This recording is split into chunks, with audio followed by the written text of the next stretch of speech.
Olá, tudo bem? Aqui é o professor Alexandre Nojosa.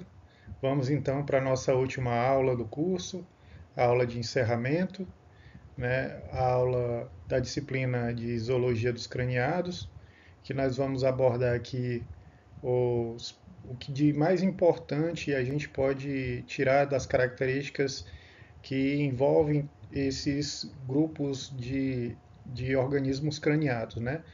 Ou a grande variação que a evolução mostra que esses grupos apresentaram e as estratégias de adaptação de cada grupo, né? Então, como os tópicos dessa aula, nós vamos falar da origem dos craniados, né? Os peixes, anfíbios, répteis, aves e mamíferos, os principais grupos, né, de craniados, e a interconexão entre eles, né, as divisões, as características mais marcantes de cada grupo, né?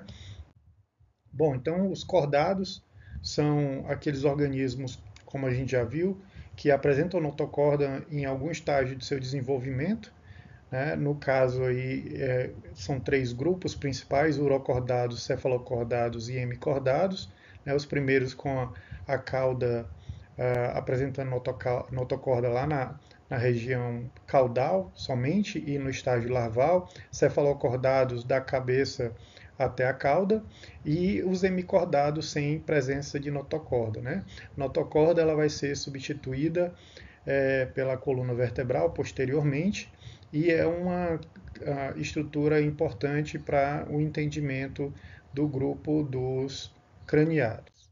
Bom, de novidades evolutivas, a gente tem várias para os craniados, né? Mas, por exemplo, a principal delas é o surgimento do crânio, né? Que a própria ciência descobriu que o crânio ele tem evolutivamente, filogeneticamente, uma posição anterior ao surgimento das vértebras, né? Então, o crânio na posição anterior do corpo, em que vai se concentrar aí o cérebro e os órgãos sensoriais, né, desde os peixes até os mamíferos. Tá? Bom, a gente vai ter aí o surgimento de vértebras, que já vai aparecer a partir dos condrites, né, dos peixes cartilaginosos, na verdade a partir das lampreias, né, porque os mixini não vão ter vértebras, mas as lampreias lá dos ciclostomatas, os peixes mais basais, eles vão apresentar vértebras primitivas, né? Bom, aí nós temos uma característica que foi fundamental para a grande diversidade e para a abundância do grupo dos craniados, que é o surgimento da mandíbula, né? Ela se formou, lá a gente viu a partir do primeiro e segundo arco branquial, cujos ossos se modificaram e migraram para formar a cartilagem de Merkel, que seria a mandíbula, e a parte superior, ou a cartilagem palato quadrado, né, que antagonicamente constitui então a estrutura que permitiu que os vertebrados, os craniados, passassem então a promover a predação também e ocupar novos nichos ecológicos.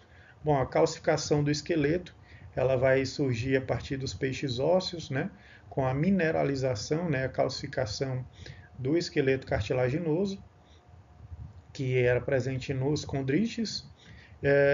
Já lá nos anfíbios, a caracterização das quatro patas, né, os tetrápodas, e os anfíbios com uma característica importante de já se dispersar para um ambiente terrestre, do ambiente aquático para um ambiente terrestre, criando aí mecanismos adaptativos, né, como a respiração cutânea, as quatro patas, né, a própria forma de deslocamento por saltos, né, mas sempre ainda com a dependência do ambiente aquático no que tange, por exemplo, a reprodução. Bom, e aí com relação à reprodução, o ovo amniótico, né, que vai surgir a partir dos répteis, e ele dá autonomia então para que esses organismos dispensem a água, inclusive do processo reprodutivo, né? Porque aí o ovo amniótico vai apresentar uma estrutura que vai permitir que haja o desenvolvimento embrionário fora do ambiente aquático, né, que até os anfíbios acontecia a fertilização e o desenvolvimento embrionário era externo ao corpo, né, sem cuidado parental.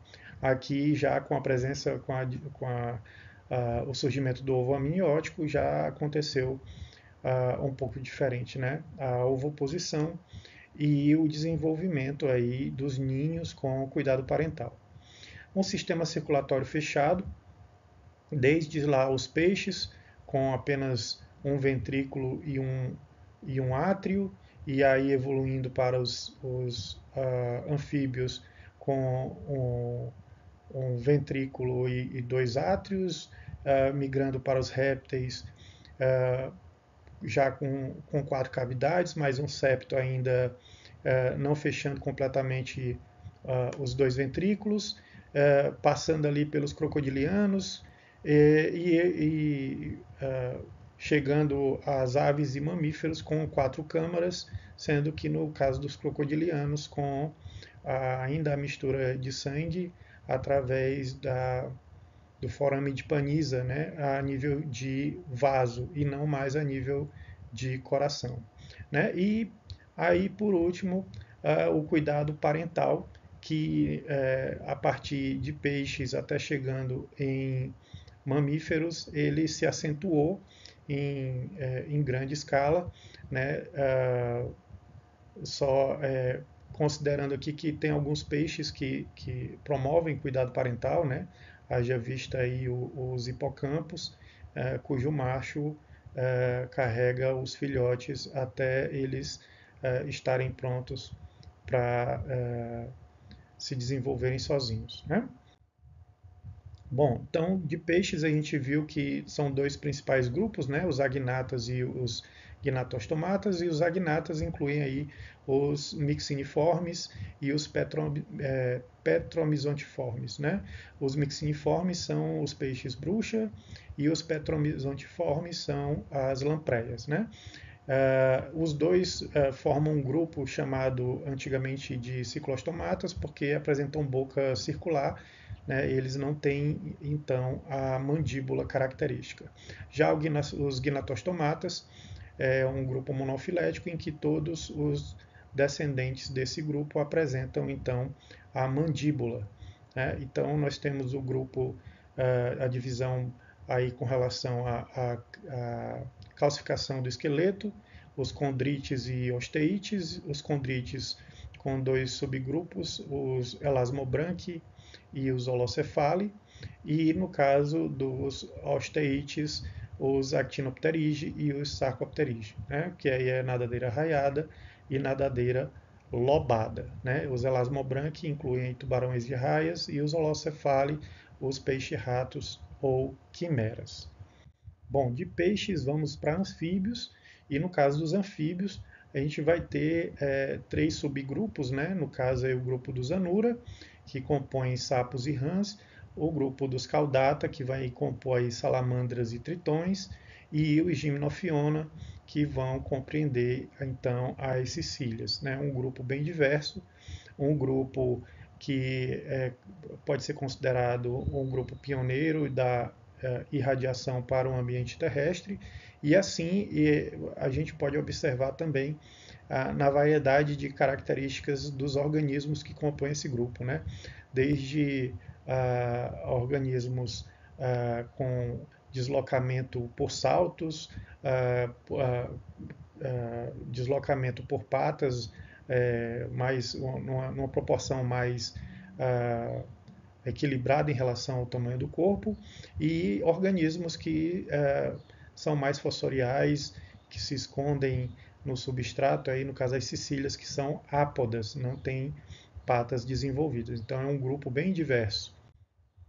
E avançando um pouco mais na complexidade, chegamos aos répteis, né, que vai apresentar aí o grupo dos testudines, que compõe aí tartarugas, cágados e jabutis, né?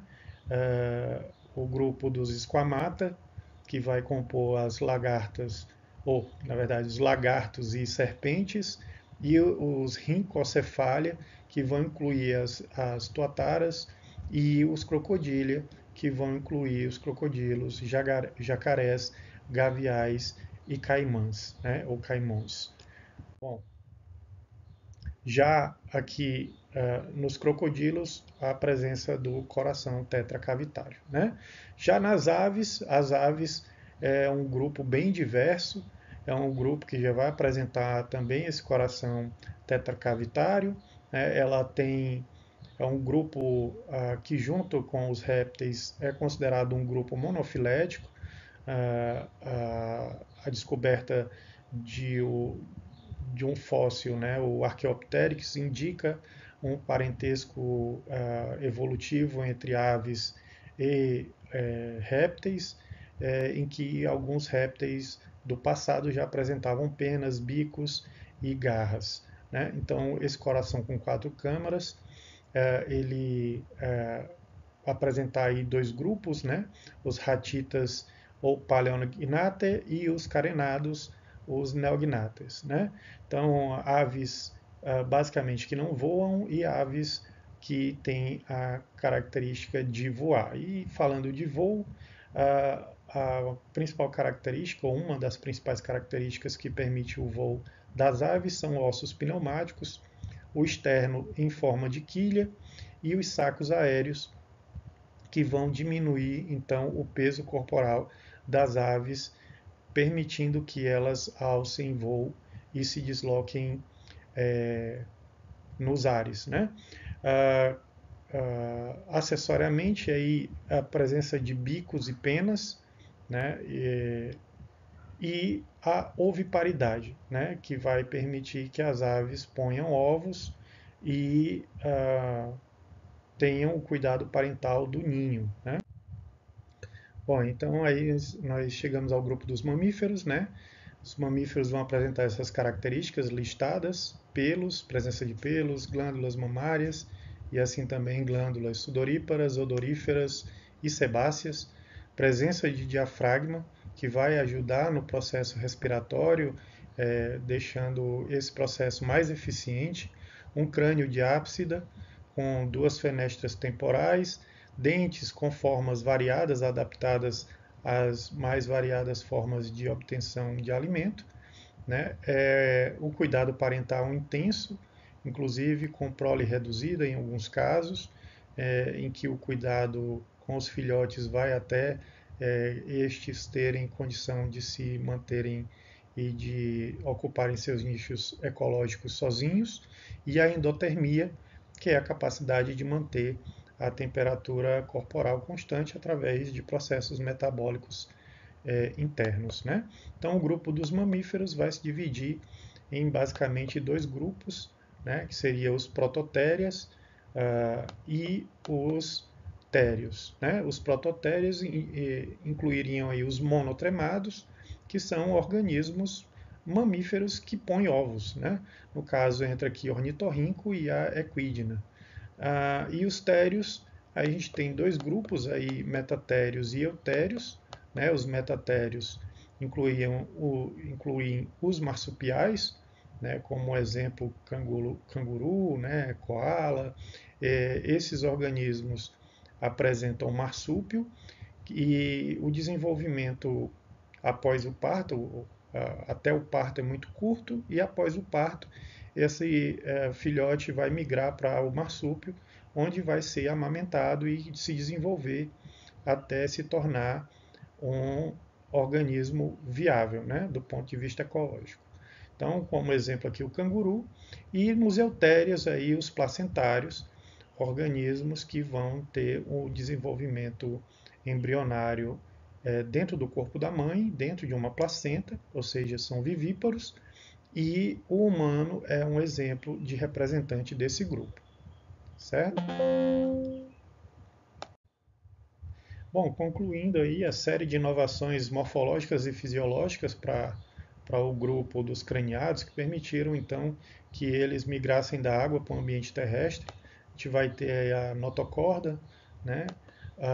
o crânio anterior, né, na região anterior do corpo, e onde se concentrariam os órgãos sensoriais, olhos, ouvidos, né? A cauda muscular pós-anal, que para os peixes foi importante para locomoção na água, né? As vértebras e coluna vertebral, já a partir dos petromesontiformes, né? com vértebras primitivas, mas efetivamente a partir de condrites, né?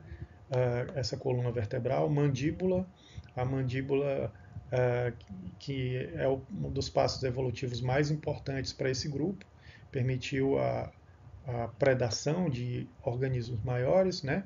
Nadadeiras pares, que permitiam um maior equilíbrio para a natação, né? Com movimentos laterais e verticais de arfagem e guinada, né? Tanto para fuga quanto para alcançar as presas no ambiente aquático, né? A calcificação do endoesqueleto, que vai acontecer a partir dos peixes ósseos, né, dos osteites, surgimento dos pulmões para ocupar um ambiente terrestre, né, com uma característica totalmente diferente do ambiente aquático, né? Os membros pares permitiam então que os tetrápodas pudessem se deslocar e ter mais equilíbrio no deslocamento no ambiente terrestre. O ovo amniótico, que é outra característica evolutiva fundamental para esse grupo, que remete à independência de água para a reprodução. Então, aqui a ovoposição se torna uma característica que permite que o embrião se desenvolva fora da água. Sistema circulatório fechado, né, que evoluiu lá desde os peixes com 2 câmaras, passando pelos anfíbios, 3 câmaras, né, com mistura de sangue pelo septo, né, dos ventrículos, culminando já nos crocodilianos, aves e mamíferos, um sistema mais complexo, sendo que nos crocodilianos ainda com mistura sanguínea, mas nas aves e mamíferos já não, já não haveria mais essa mistura sanguínea, com uma eficiência maior do sistema circulatório, né? Desenvolvimento de penas e ossos pneumáticos, né? Características próprias para o voo, né? Incluindo aí externo em forma de quilha. A endotermia, que é características de aves e mamíferos, né? Os répteis, eles se esquentam no sol e se resfriam na água, então eles ainda não teriam alcançado a endotermia, que só seria possível a partir de aves e mamíferos. Bom, pelos, né, presente nos mamíferos, característica diagnóstica dos mamíferos, né? Glândulas mamárias, outra característica diagnóstica dos mamíferos, né? Que permitiu então que a mãe pudesse amamentar o filhote, e aqui inclui-se o cuidado parental mais efetivo, né? A postura ereta, já culminando em algumas espécies, mas principalmente no ser humano, né? Pela postura ereta da coluna vertebral, e assim a gente identifica as principais características evolutivas para o grupo dos craniados. Aqui as principais referências para a disciplina e para as aulas, né? Qualquer dúvida, estamos à disposição, né? Bons estudos, espero que essa disciplina tenha sido muito importante para um entendimento de parte da biologia, que é muito importante nessa parte zoológica, e que todos tenham muito sucesso a partir dos estudos durante o restante do curso.